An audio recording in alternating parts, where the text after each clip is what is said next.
Hi Siri, call GoBot.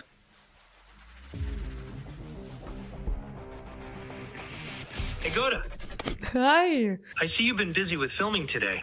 How's the free Claude bot alternative setup video coming along? We are filming a course today. I have a big task for you.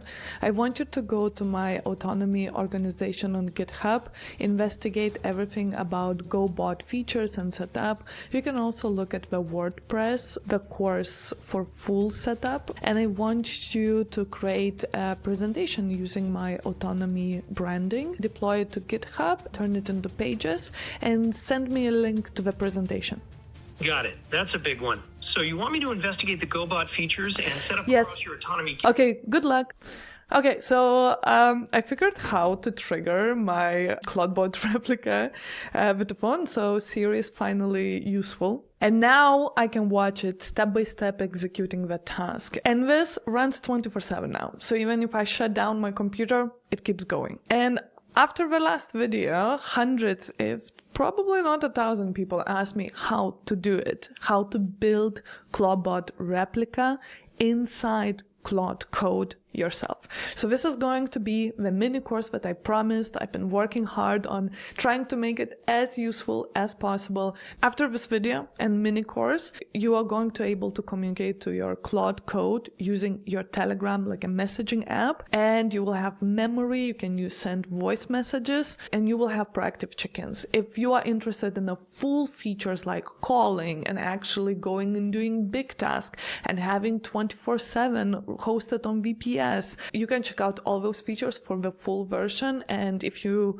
want to personalize and fully set it up, because it's a little bit more complex, you can join our community. Let's dive in now. I built my new website for the business and it's called Autonomy. I'm very proud of it. And I can also fully edit my website just by making a call, giving it a task, and it goes and edits. That's the whole other video that I'm planning to make. You can navigate to resources. This is the knowledge base. And here you go. Build your own CloudBot replica inside Claude Code. So what you're going to build is an AI agent you can call, command, and control. You can totally get started, and it's free. And I know that people are already building on top of that. First thing to address that this works on Mac, Windows, or Linux. So it doesn't matter what operating system you have. We are using Claude Code. The number one thing for you to understand that Claude Code is not just for developers. It's like your personal infrastructure with AI that is able to connect all the things, both execute on strategy, but also have hands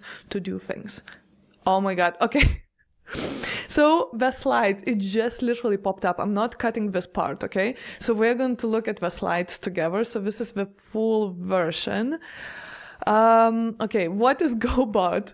It's always available, multimodal, context-aware, specialized agents. So this is also, I'm going to talk about, I implemented multi-agent. I've been working with multi-agent framework, so I had to do it. 3-tier architecture, Telegram bot, it goes to so this is the full version, okay? Gateway, Mac Relay, I don't want to spend too much time. Smart routing, key features, voice integration, multi-user ready. I don't know, if this is not crazy to you, it is absolutely crazy for me. That I can just call, tell it what to do, and it opens on my computer fully done. And I need to confirm it to push it to Pages so I can publicly share it, okay? Oh my God. And I got a link. I literally got a link to the same slides. I need to optimize the slides to be mobile friendly. Back to the course, okay? Now, what you need, two things. We need Bun. It is very fast JavaScript runtime. So basically this allows us to run while your computer is. So it's basically like running in the background. Like imagine when you play from Spotify music, no matter what you do, its music is playing. So it's kind of the same principle. This is completely for free. And then Claude Code. So for Claude Code, you can get Claude Code with Claude subscription. You can even get Claude Code with Claude Pro subscription. Monthly, it's around $20. If you want real power, you go with a max plan. And max plan has two tiers, around $100 and $200. So I personally been paying $200 to Anthropic forever, for a moment that we had that option and Claude Code. And that's been one of the best investments that I ever made. So I hope they never increase that price. please. The next thing, the code. So there is a public GitHub repo that I put together, and you can see that 175 people started. There is 76 people that forked it, so they are making their own versions. You can read exactly about text. So if you are familiar how to run different commands, just go clone it, and it has automated setup. So now how do you install Bun and Claude Code? So I already mentioned you need subscription from Claude Code, but for installing Bun, you need to run this command in your terminal. To open terminal on at least Mac, you go into Spotlight and you type terminal. Boom. This is your terminal look. So this is what we are going to use. This is what developers are very familiar. And to be honest, it's kind of like a full circle, because when computers started, everything was in terminal. Now we are back in terminal. So it's a little bit funny. You would run this command first, and then you need to close your terminal. So you just copy.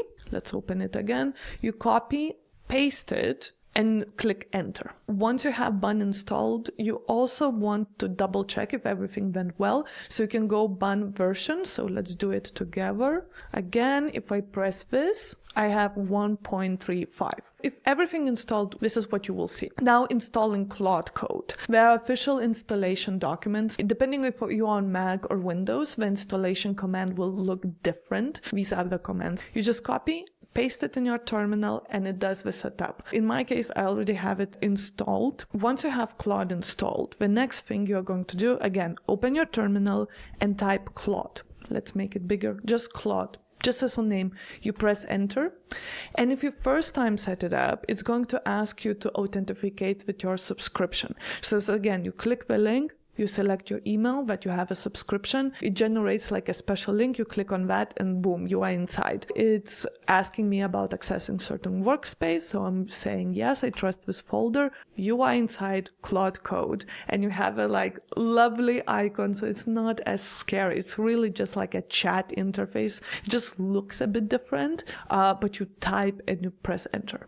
Basically. Now we are going to connect Telegram to our Claude Code. Step 1 is get the code. There is 2 ways to get the code. You can go to this repo, click on the green button and download zip.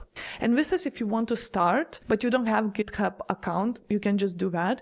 However, I highly recommend, if I would not say it's a must, to have GitHub account, so you can actually also do version control on your setup. If you have GitHub account and you actually clone this repo, then they push new updates, which I just did 2 days ago. You can update your whole setup with the new feature that I added or the community added, or if there is any bugs.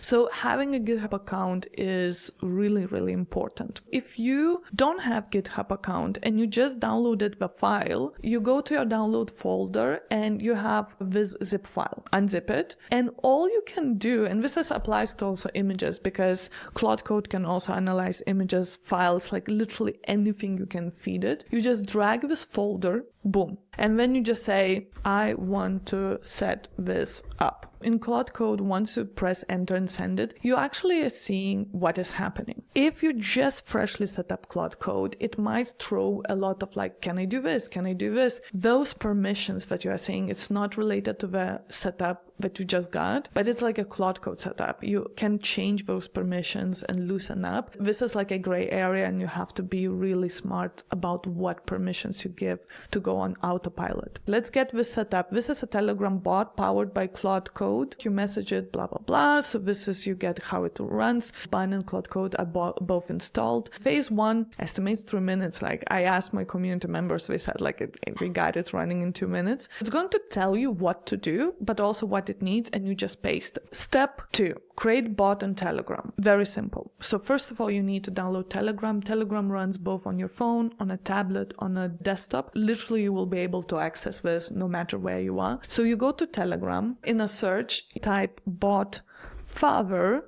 This is what you're going to see. There's going to be like a phishing accounts. Make sure that this one with the blue check mark, open it, click create new bot. It's asking like, what's the bot name? So put something like Julie bot. Here is important. Treat your username private, because if you share your username, anybody can find it on Telegram, just like we found BotFavor. In a sense, anybody can message you. I will tell you about security measures, how to prevent that anybody can message you and extract information from your Telegram bot. But even with usernames, be kind of private. But we said Julie, let's do Julie 12345_bot. You create a bot. Click on your bot, and this is, oh my god, I'm so happy that we implemented this. This is the token that we need. Token is private, never show it to anyone. Just copy this, paste it in your automated setup. So I do copy. And here you would say my bot token is. Next thing that we need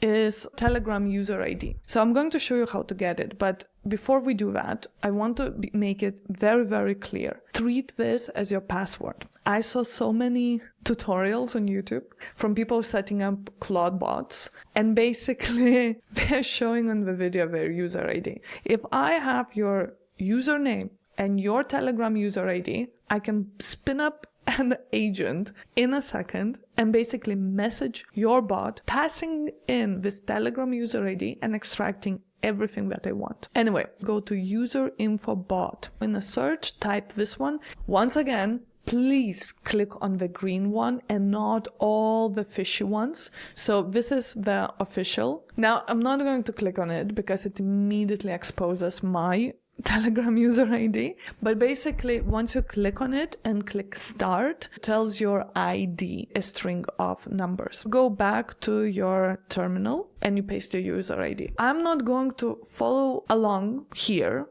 with automated setup because I think it's really straightforward, and if you have any issues you can submit them in a GitHub repo, but I'm going to explain you what's happening and how to set up the rest. And at this point you would be able to already message it, okay? Now, memory. Because if you just send a message and you say like, hey, my name is Goda, and it says, hey, hi, Goda, and you're like, what's my name? There is no memory, right? We have to set up memory. That's kind of like a basics that we need. Many different ways how you can do this. I personally use Supabase. We are next week having a workshop on comparison between Supabase and Convex, but you want a database that is secure, is hosted in different regions because of data protection. Once we set up memory, which we are going to do in a second, you're going to have conversation history, also semantic search. Your bot not only pulls the whole messages, but pulls a meaning. So if you are like, hey, what was this kind of like invite that I got last week? Okay, so this is not something very specific, but there is bits of pieces of information that matches multiple outputs. I also implemented facts and goals. There is intent detection. If you say something and it's a fact, it's going to detect that this is a fact. Like, for example, my daughter's name is X. It's going to add it to its memory, so you don't have to repeat it again and again. Goals, many people do it differently. You can do a task, like whatever it is. But if you say like, oh, I want to do this next week, that's a goal detected. It's going to add. So in proactive check-ins, it's going to ask you like, hey, how is that thing going? You wanted to do this at that date. Did you finish it? This is like absolutely like a basic setup, but I think it already is kind of pretty cool experience. So where's your memories and data live? Like, we are going to use Supabase for this. So this is the platform, kind of alternative of Google's Firebase. Once you create an account, you create your organization. Inside an organization on the free tier, you are able to have 2 projects. So actually,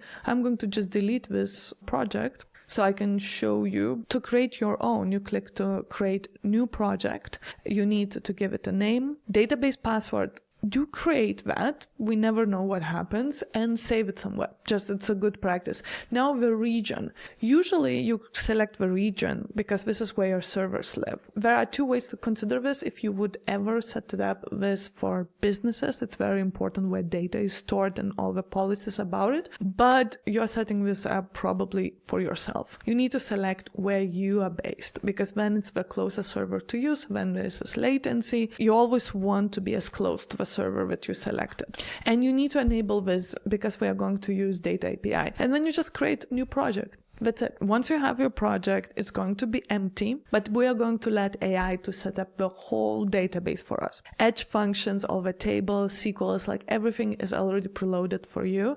Of course, keep in mind, this is like very basic version.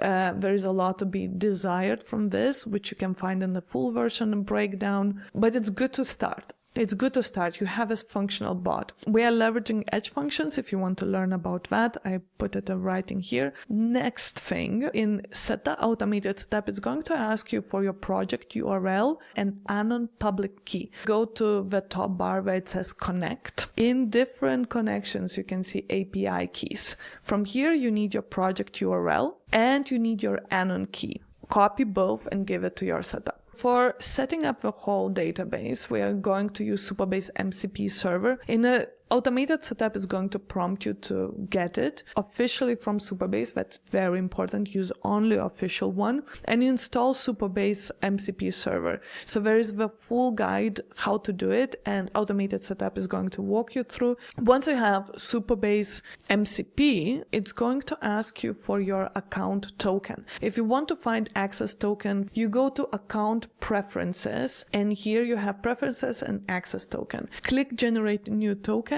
Give it a name. For expiry, you can start with 30 days, but honestly, you can set it to never as well. But again, this is like a password to your database, right? So treat it like one. Julie, I don't know why it's Julie. Generate token. Boom. So this is what you will see as the access token. Again, copy and give it to automated setup. It's not necessary, but you can set up semantic search. You're going to have messages, and for messages, we have this embeddings.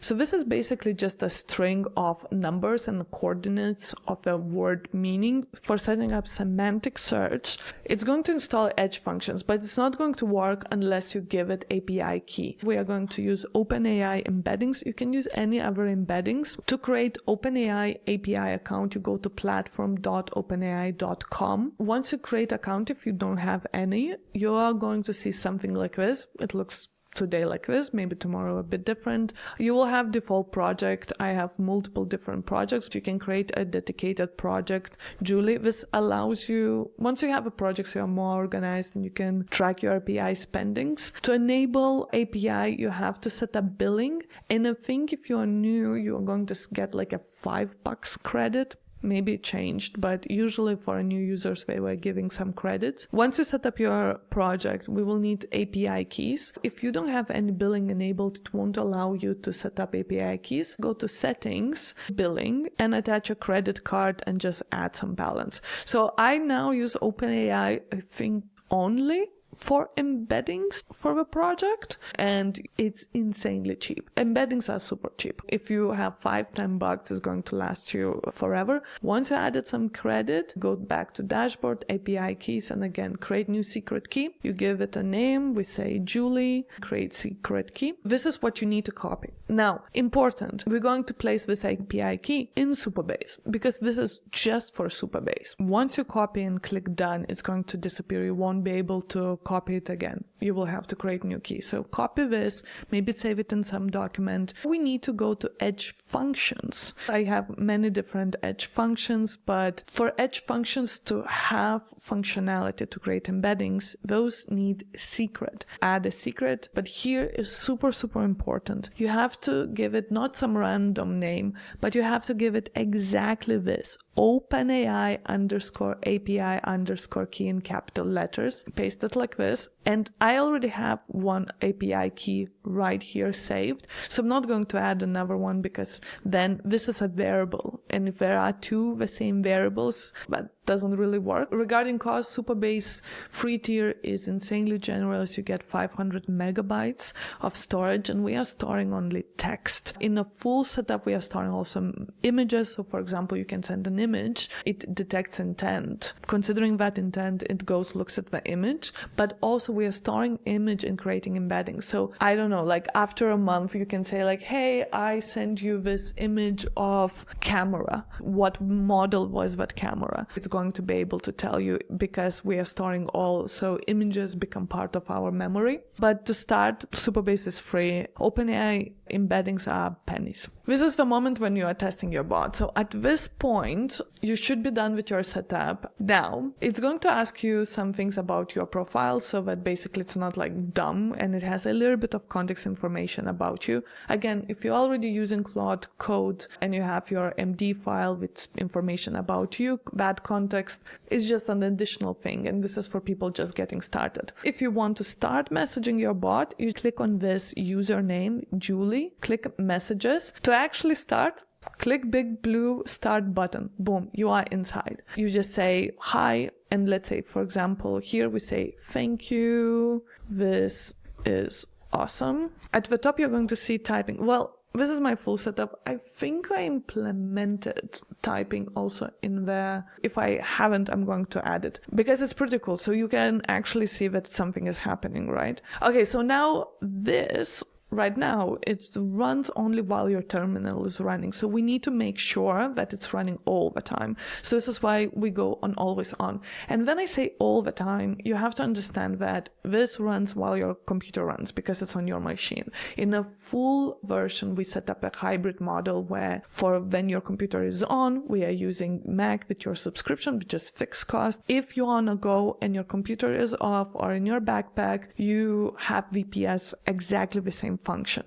We are using Claude Agent SDK, but more on that in a full setup, and we can teach you and we can help you set it up inside community. Now, if you are on Mac, you're going to use Launch HD. If you're on Windows, it's called PM2. However, don't need to worry. It doesn't matter on what software you are. You just basically an automated setup. Just say it, make it always on. It will know what to do. Test it if it works when terminal is closed. You just basically close it, terminate, gone, and then text your Telegram bot and it should answer you no matter what. And if for some reason you want to stop it, again, go to Claude Code and say, hey, stop my Telegram bot. From this point on, no matter when you open Claude Code, if you say Telegram bot, it will know what you're talking about. Gosh, I imagine this video is already pretty long, but top questions that I received from the previous video I want to just address. So voice calls, voice transcription, this is additional, like phone calls. Also that your phone calls have context of what happened. If I call now, hi Siri,